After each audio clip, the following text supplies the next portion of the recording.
I dey work today, my Ghana colleague come meet me. Say, say we want to kill Anthony Joshua. You people don't know how popular Anthony Joshua is. As they finished that fight the other day, I came to work. My colleagues from white Caribbean countries, they were all discussing the fights. You people know how many fans that Anthony Joshua have.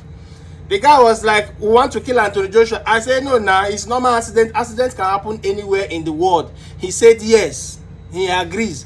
But there was no ambulance. That was what struck me. He said there was no ambulance to come and rescue somebody that had accident. And I thought about it for a moment. I asked him, do people have ambulance in Ghana? He said, yes, now, that they have ambulance in Ghana. Truth be told, since I was born in Nigeria, the only ambulance I know is one that used to carry dead body, that used to do when. I've never seen any emergency ambulance, any vehicle that they wrote ambulance, the way I see them every day in Canada. Now, accidents can happen all over the world, anywhere. But then, the difference between your country, that is Nigeria, and other developed countries is this, or other countries with sensible leaders is this. Accidents will happen everywhere, but here it does not happen as often as it happens in Nigeria. You understand? And anytime it happens here, you will see that the government is in action. Immediately, police and ambulance will show up at the scene of the accident. Sure, you understand?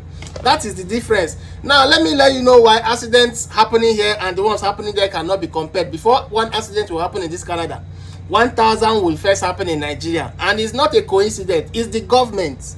It's the government that will first address how the people will live their life. Now, in this Canada, before I got my license, I had to buy G1 app. I paid for it. I had to study it for days, to write exam, first of all, that is the first stage in getting license in Canada. I had to pay for the app. I studied it for days, like I was writing WAEC, like I was studying for WAEC. I went to the exam center. They checked my eye to be sure that I can see very well. They use medical devices to check my eye, to be sure that I can see very well before they can even allow me to apply to have a license. They have to check if I'm blind, if my eyes are working or not. They will check if your head is okay first. You understand? Now, after they check my eyes, okay, my eyes are good. I went for the test. I paid. I wrote the test. First one I failed, second one I failed, third one I failed. It was the fourth time that I passed. And all these 4 processes, I said I will not go. I said if you fail, you can pay again and rewrite it. I said I must keep writing this test until I pass. That was how I passed my G1 test.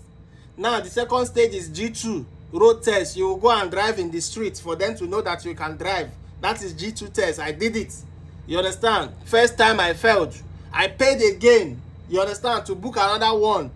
I did the second one. I passed. The third stage is highway. They will test you on express, on highway. I paid for it. I booked it. I went and I passed that one once. You understand? These are the 3 stages I passed to be able to drive in Canada. You understand? And since more than 1 year that I've been driving in Canada, I've never pressed my horn, pam, pam, pam, because everybody is driving with sense. Everybody passed through the same process, through the same rigorous process of getting a license to drive in Canada. Sure, you understand? So accidents are less. The trucks in this country alone, the trucks in Canada, because there are a lot of companies, industries, and factories. The trucks alone in this Canada are more than the cars in Nigeria, but you will not know. They will never smoke. No smoke will ever come out of any truck in Canada. You will not even know they're on the road because everybody drives sensibly. They will not even cause traffic or accidents. Shall you understand? Since more than 1 year, I have not used my horn because everybody drives sensibly. You drive and you feel safe. Others are safe. You understand? Now in Nigeria, just wake up, boom, you go and collect license. Whether you sabi read or write, or whether you don't ever see motor for your life before, just wake up and go, you collect license. That's how many people got license in Nigeria. Whether you don't see motor for your life or not, just go, they will give you license. How will accidents not happen? Do you know how many drivers in Nigerian roads that don't have license? Do you know how many of them that never did road? Nobody in Nigeria did any road test, nothing like test in Nigeria to show that you can drive before you carry motor and start driving. And now accidents will happen, no ambulance. And when we talk about the nonsenses that are going on in Nigeria, people will say, people will be talking nonsense.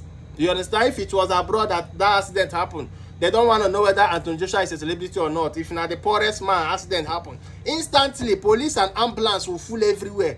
You understand? Whether the person injured or not, they will appear instantly to make sure there's no injury or no fatality. You understand? But when we keep saying all these things, Nigeria is just disgracing us. Even Ghana, where we suppose they coach, they lecture, they are now disgracing us. You understand? No problem.